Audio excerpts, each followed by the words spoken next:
టాలీవుడ్ లో పలువురు సీనియర్ హీరోలు విలన్ గా మారుతున్నారు. ఇప్పటికే జగపతి బాబు, శ్రీకాంత్ వంటి హీరోలు ప్రతినాయక పాత్రలు పోషిస్తూ అలరిస్తున్నారు. ఇప్పుడు ఆ లిస్ట్ లో రాజశేఖర్ కూడా చేరబోతున్నారని తెలుస్తోంది.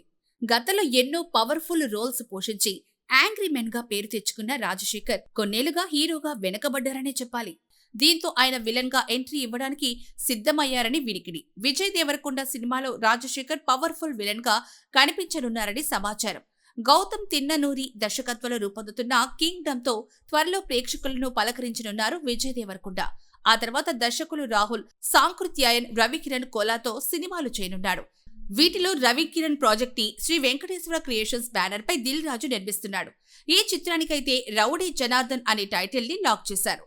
అయితే ఇప్పుడు ఈ సినిమాకి సంబంధించి ఆసక్తికర న్యూస్ అయితే వినిపిస్తోంది. రౌడీ జనార్దన్ లో విలన్ గా రాజశేఖర్ నటించనున్నారని ప్రచారం జరుగుతోంది. ఇప్పటికే రాజశేఖర్ తో ఫోటోషూట్ ను కూడా పూర్తి చేశారట.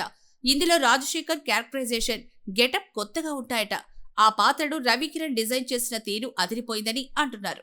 ఇక రౌడీ జనార్దన్ తర్వాత రాజశేఖర్ ఒక్కసారిగా క్రేజీ విలన్ గా మారిపోవడం ఖాయమని చెప్తున్నారు.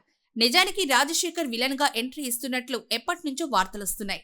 బాలకృష్ణ, రామ్ వంటి హీరోల సినిమాలో ప్రతినాయకుడుగా కనిపించనున్నారని ప్రచారం అయితే జరిగింది. కానీ అవన్నీ ప్రచారానికే పరిమితమయ్యాయి. ఆ మధ్య నితిన్ హీరోగా నటించిన ఎక్స్ట్రాడినరీ మ్యాన్ సినిమాలో రాజశేఖర్ కీలక పాత్రలో మెరవగా ఆ సినిమా అయితే పరాజయం పాలైంది. ఇక రాజశేఖర్ పాత్రకు కూడా పెద్దగా పేరేం రాలేదు. అయితే ఆయన యాంగ్రీ మ్యాన్ ఇమేజ్ కి తగ్గ powerful villain role rowdy Janardhan లో పోషిస్తున్నారని, ఈ సినిమాతో రాజశేఖర్ సెకండ్ ఇన్నింగ్స్ గ్రాండ్ గా స్టార్ట్ అవ్వడం ఖాయమని ఇండస్ట్రీ వర్గాల్లో వినిపిస్తున్నమాట.